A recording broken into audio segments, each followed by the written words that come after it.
So I'll be examining the underlying themes preoccupying symbol experts in the 1960s, which inspired Henry Dreyfuss to publish his Symbol Sourcebook in 1972. A huge undertaking, but one based on a lifetime working with symbols, a vast network, and an irrepressible passion for communication through symbols. I'll be briefly reviewing influential articles from the 1960s, including the special 30th anniversary Icograda issue of Print magazine on international signs and symbols from 1969, which forms a valuable summary of symbol culture from the 1960s. Prominent recurring themes are internationalism, breaking the language barrier, universal symbols, standardization, and circumventing the damage caused by the biblical Tower of Babel. Designers and symbol commentators during the 60s were attempting to address these themes and find ways to communicate through symbols. So Dreyfuss was one of the most successful American industrial designers of his time. He was actively involved with organizations who wanted to develop and standardize symbols, and the universal tractor symbols he designed for John Deere and distance symbols for Polaroid clearly demonstrate this. In 1969, he retired from his industrial design company to work on the Symbol Project, which in 1972 evolved into the Symbol Sourcebook. It wasn't a dictionary, it couldn't contain all the symbols in the world, but it was a cleverly designed cross-referencing system promoting symbols as a primary form of communication. Dreyfuss initiated his Symbol Project as a step towards a world where universally understandable graphic symbols could be used to facilitate communication, a fascinating concept born out of an era known as the Jet and Communications Age. During the 1960s, symbol use was expanding fast due to more affordable international travel and trade. Trade was opening up, and US businesses were eager to export their products abroad, particularly to the then newly formed European Union. But in contrast, there was the underlying threat of the Cold War, and organizations such as UNESCO and the UN were supporting projects to promote peace. Communicating through symbols was seen as a way to promote both peace and prosperity. In 1958, Rudolf Modely worked with Henry Dreyfuss, Mary Neurath, and Martin Krampen on a feasibility study for a symbol dictionary.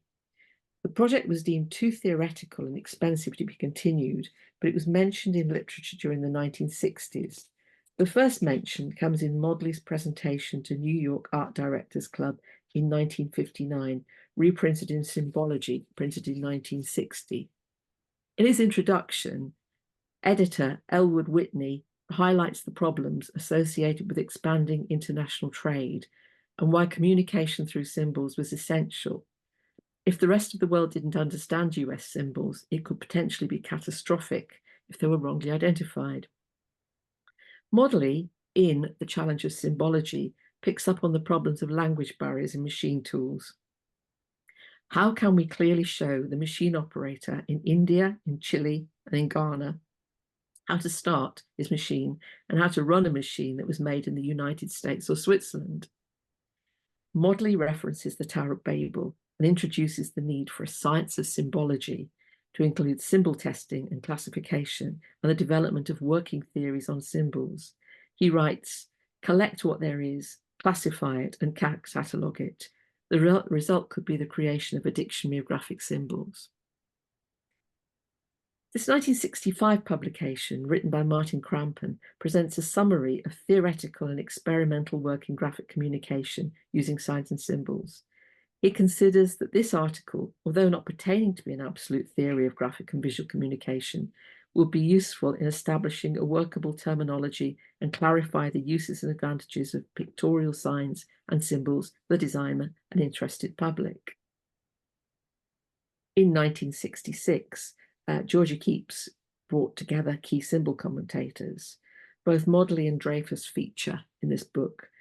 Modely introduces a proposal for universal graphic symbols consisting of a small number of symbols, glyphs, with a meaning which is inseparable and independent from the names given to those symbols in different languages, an example being the radioactive symbol. Margaret Mead originally introduced glyphs in 1965. Dreyfuss's article, A Case Study on Symbols for Industrial Use, is based on his work for John Deere, where he developed operating symbols for worldwide use. Previously, machine controls were produced in many language editions, but by replacing words with symbols learned by the operators, only one set of controls would need to be manufactured, and it could form the nucleus of a universal symbol system with applications in communication, transportation, and manufacturing. In 1965, Mead and Modley launched Glyphs Inc., a small not-for-profit organisation. This article introduces glyphs to readers of Natural History magazine in August 1968. It's a collaboration between an anthropologist and a symbol consultant.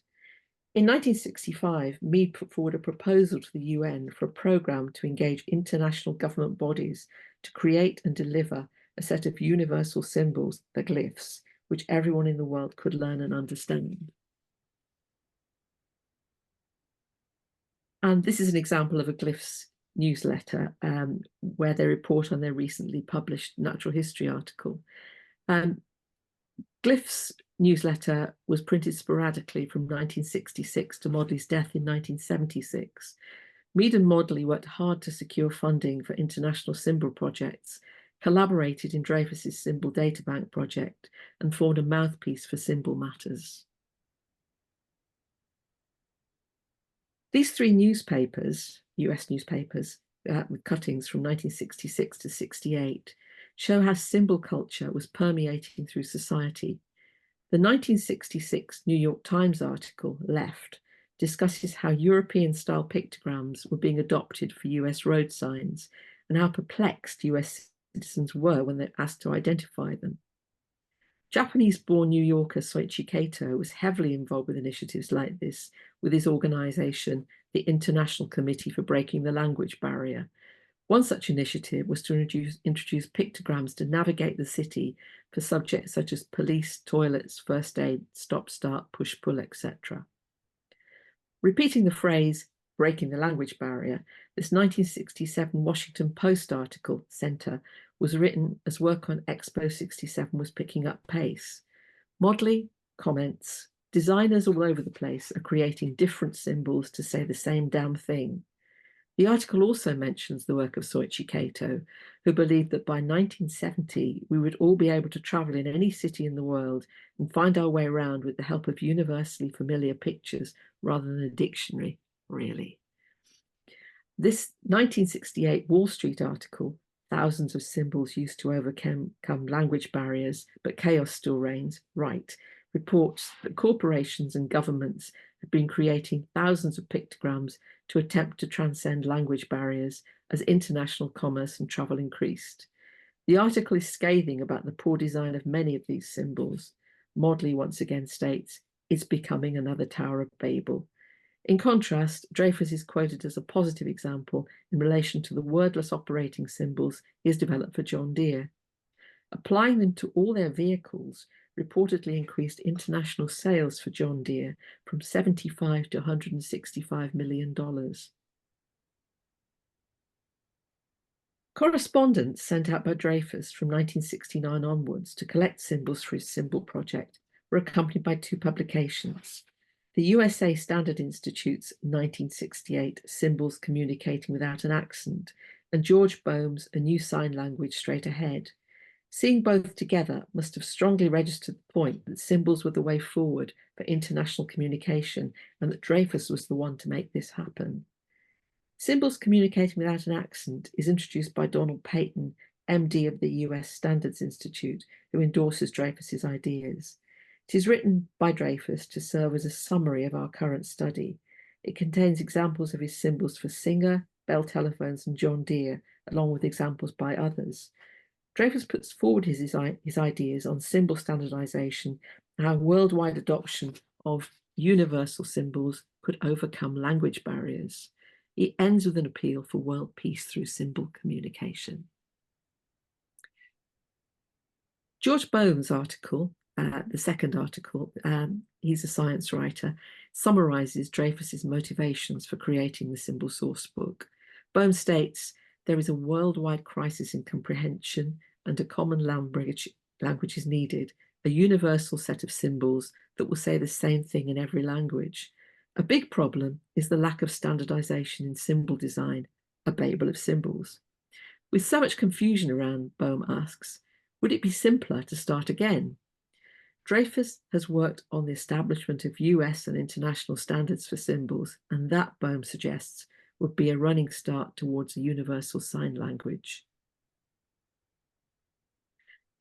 In November 1969, this special Icograda issue on international signs and symbols was published to celebrate US print magazine's 30th anniversary. It features articles by prominent international symbol designers, academics, psychologists, semioticians, anthropologists. Many have strong links to Icograda's Commission on International Signs and Symbols. It includes Henry Dreyfuss.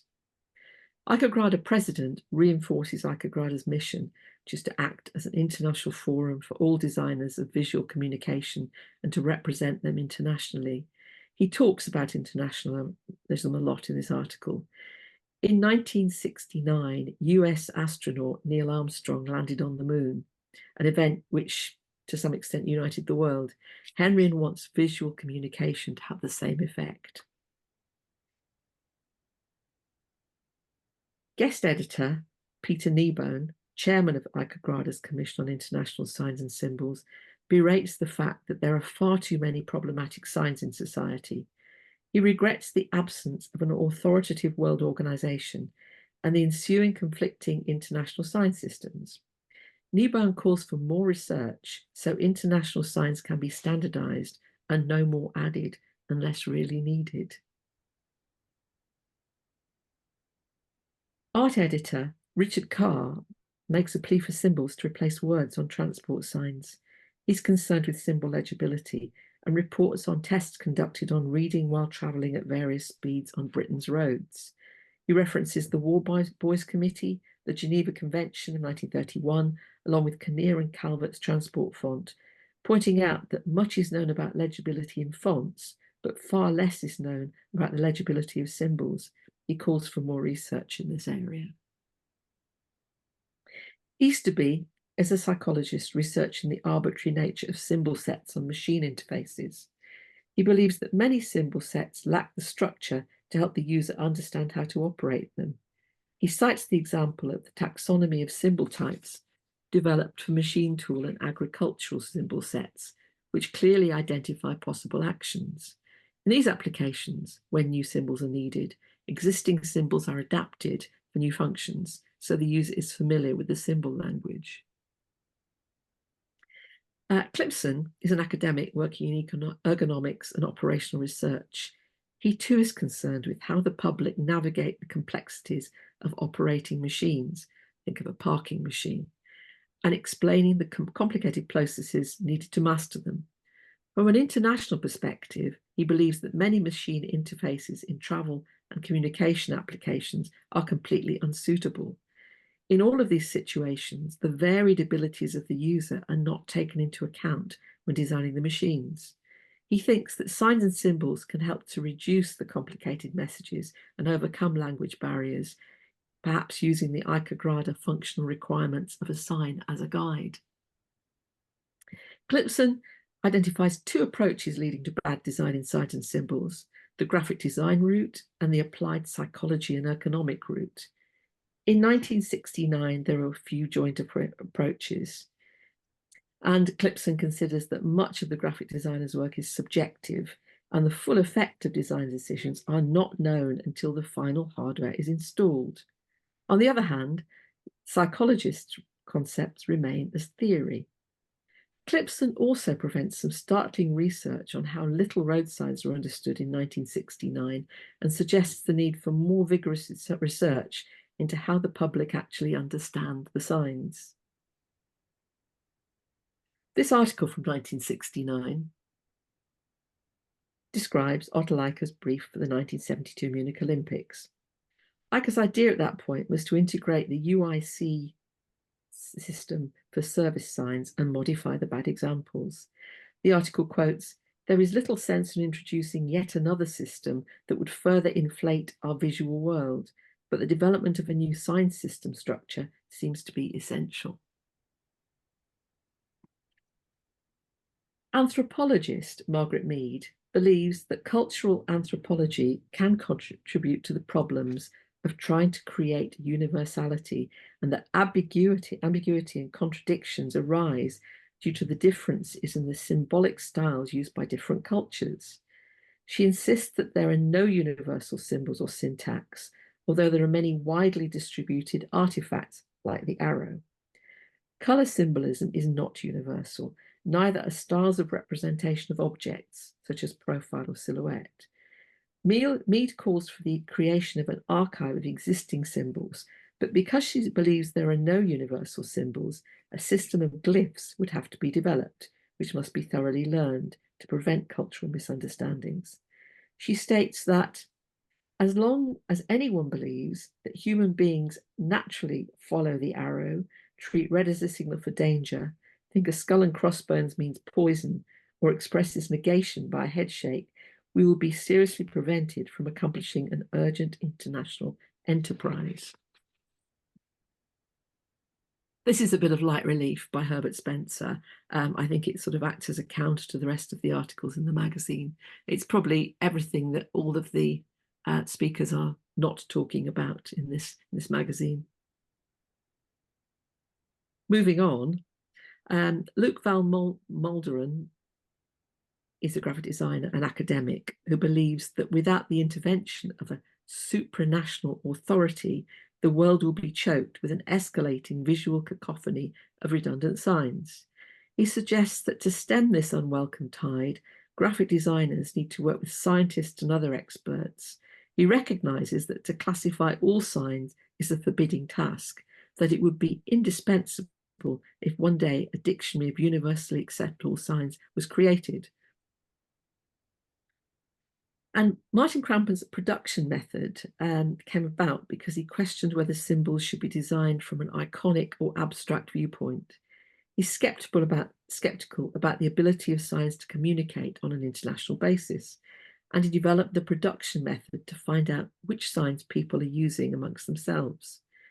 His experiment was first tried out at Expo 67 in Montreal, where there was an international audience from a variety of backgrounds and educational levels. Participants were given a questionnaire with 20 concepts in English, French, and Spanish, with spaces to draw their responses. They had 30 minutes. There were some difficult concepts, and many participants left blank spaces. Krampen concluded that responses with many blanks showed a large variation in pictorial solutions, while responses with fewer blanks showed less variation as they were better known. A 1969 publication would not be complete without Bliss symbols, and they appear in the Symbol Sourcebook, an example of an auxiliary language. Bliss was an evangelist for semantography.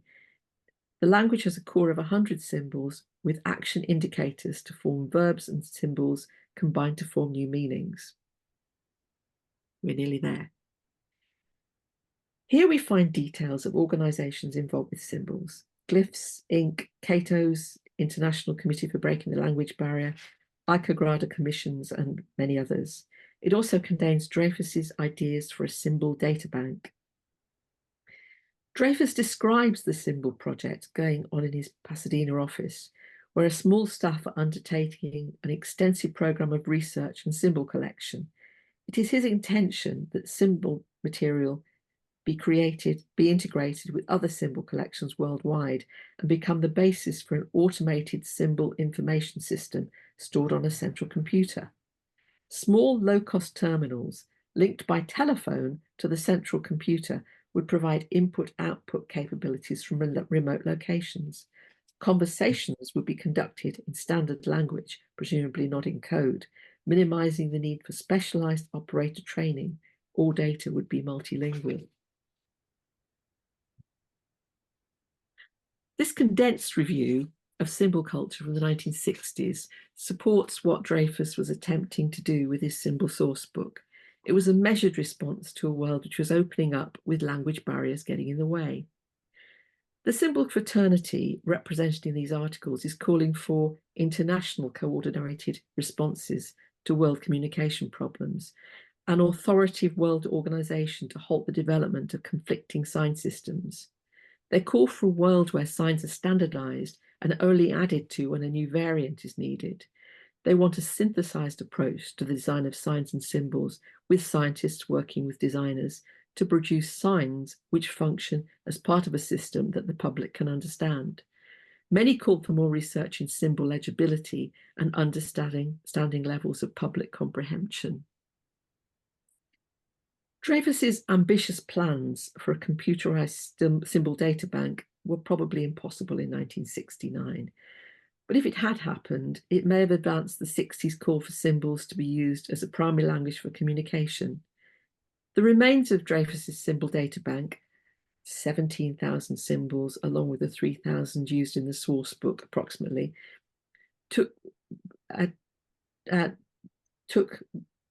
take the form now of the archive donated before Dreyfuss's death to what is now Cooper Hewitt's Smithsonian Design Museum in New York. The correspondence leading up to the design and production of the book is carefully archived with the symbols. The Symbol Sourcebook formed a timely response to what the symbol fraternity were calling for in the 1960s. Dreyfuss knew that it was impossible to achieve worldwide agreement on the meaning of symbols, but he felt that he'd successfully achieved his aim of producing a tool which at least challenged language barriers. New editions of the Symbol Sourcebook could have been published annually and become a repository for new and existing symbols, but Dreyfuss and Mark's sad demise in 1972 put an end to the project. The book is still in print. As a footnote, you can find several of the articles featured here on the Symbol Group website blog on www.symbolgroup.org. Thank you very much.